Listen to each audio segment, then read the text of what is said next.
오늘은 안타까운 소식 하나를 전달해드리려 합니다. 날이 무단히 더웠던 지난 15일 경북 상주시 중부고속도로에서 자중 추돌 사고가 있었는데요. 이 사고로 인해 SUV에 탑승해 있던 탑승자 2명이 숨지는 안타까운 사고였습니다. 하지만 이번 사고는 일반적인 교통사고와 달리 많은 네티즌들의 공분을 사고 있었는데요. 교통사고에 많은 네티즌들이 화가 난 이유는 무엇이었을지 함께 알아보시죠.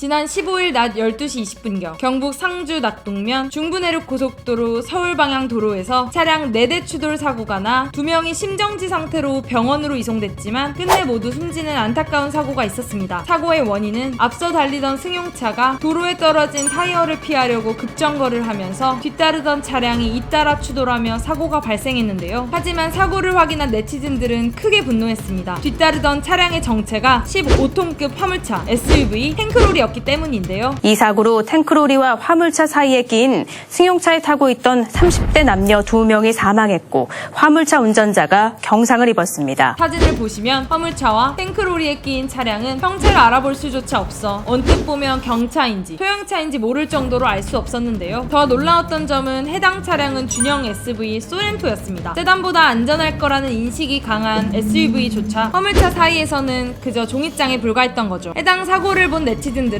와, 차종 뭔지 감도 안 잡히네요. 헐, 트럭 사이는 들어가는 게 아니네요. 대형차는 무조건 피해서 운전합니다. 너무 안타깝습니다는 반응을 보였습니다. 하지만 이렇게 안타깝다는 반응 외에 거의 모든 네티즌들이 같은 반응을 보였는데요. 대형차 사고 시 처벌 강화해야 함. 맨날 사고 나봤자 처벌이 약하니까 저렇게 운전하지. 1차로네? 밀어버린 놈 내려서 담배 한 대 피우고 있겠지. 1차로에 화물차 2대가 올라올 정도면 뭐 어디로 피하라는 건지라며 화물차를 비난하는 반응이 대다수였죠. 사고가 일어났을 때의 고속도로 CCTV를 보면 사고 발생 시 해당 차량은 모두 1차로를 주행 중이었는데요. 다 해당 중부내륙 고속도로 구간은 편도 2차선 도로였기에 추월 차선으로서 화물차와 대형차도 1차선 진입이 가능하긴 했습니다. 하지만 중부내륙 고속도로는 도로의 특성상 화물차의 운행이 매우 잦은 곳으로 지정차로제가 전혀 지켜지지 않아 이미 승용차로 운전하기 겁나는 도로 중 하나로 꼽히는 구간이었죠. 정상적인 고속도로였다면 2차로로 잘 달리다가 화물차에 가로막히면 1차로로 추월했다가 다시 2차로로 돌아오면 될 텐데요. 하지만 화물차가 많아도 너무 많죠. 사고 당시 CCTV 화면만 보더라도 해당 구간엔 승용 차량보다 대형차가 훨씬 더 많았습니다. 그렇기에 승용 차량으로서 추월을 해봤자 좀 더 가면 화물차를 또 만나게 될 수밖에 없고요. 그리고 사고가 난 저 구간은 구간 단속 구간으로 100km 속도 제한이 걸려있지만 구간 단속 시작은 올라가는 오르막부터였고 사고가 난 현장은 내리막길이었습니다. 한 대형차 운전자가 직접 밝힌 바에 따르면 보통의 화물차들은 구간 단속이 시작되는 오르막길에서는 60에서 70km 사이로 통과해 남아도는 단속 구간 시간을 내리막길에서 100km 이상으로 내려오는 것이 일상화되어 있다고 합니다. 결국 이번 사고 역시 해당 화물차와 탱크로리가 추월하기 위해 저때 잠깐만 1차로로 주행하고 있었던 것일지도 모르겠습니다만 여느 중부내륙 고속도로의 일반적인 화물차들의 주행 상황을 볼 땐 그럴 확률은 희박해 보입니다. 해당 화물차 역시 사고 당시 여느 때와 똑같이 1차로 주행을 하고 있었을 것이고요. 네티즌들이 이번 화물차와 관련한 사고에 분노찬 반응을 보인 건 화물차 사고에 대한 근본적인 대책이 나오지 않으면서 이렇게 비극적인 사고가 되풀이되고 있기 때문입니다. 해당 사고가 일어나기 불과 일주일째 지나기 전인 지난 9일에는 인천의 한 초등학교 앞 어린이 안전구역에서 화물차 앞을 지나가는 자전거를 탄 60대 남성을 발견하지 못하고 화물차가 그대로 자전거를 받고 지나가면서 60대 남성이 숨지는 사고도 있었죠. 그런데 더 심각한 문제는 지난 3월에도 같은 자리에서 횡단보도를 건너던 초등학생이 25톤 화물차에 치여 숨진 사고가 있었기 때문입니다. 지난 4월에도 제주대학교 앞 사거리에선 대형 화물차가 속도를 줄이지 않고 정류소에 정차한 버스를 그대로 들이받으면서 3명이 숨지고 59명이 중경상 입는 대형 사고도 있었죠. 당시 사고를 일으킨 화물차주는 적재 중량보다 2.5톤 이상 많은 과적 상태로 운행을 한 상태에서 사고를 일으키고도 피해자 유족들에게 제대로 된 사과를 보이지 않아 공분을 사기도 했습니다. 이렇게 과속 등을 일삼는 일부 화물차 차주들로 인해 이제는 승용 차량을 운전 중인 차주들은 화물차를 보면 무서워 피해가야만 하는 상황이 생겨버렸는데요. 물론 과적과 과속을 하는 화물차 차주들이 잘못을 한 건 변함이 없지만 화물업계 역시 변함이 필요해 보이죠. 정상적으로 운행을 하던 화물차주마저 빠르고 많은 운송을 하다 보니 적재를 초과하거나 무법자처럼 다니는 화물차들로 변모하기 때문입니다. 항상 같은 문제가 반복된다면 확실히 문제가 있는 거 아닐까요? 여러분들은 화물차와 관련한 규제나 단속의 처벌이 강화될 필요가 있다고 보시나요? 보시나요? 댓글로 남겨주시면 감사하겠습니다. 오토포스트 이슈플러스였습니다.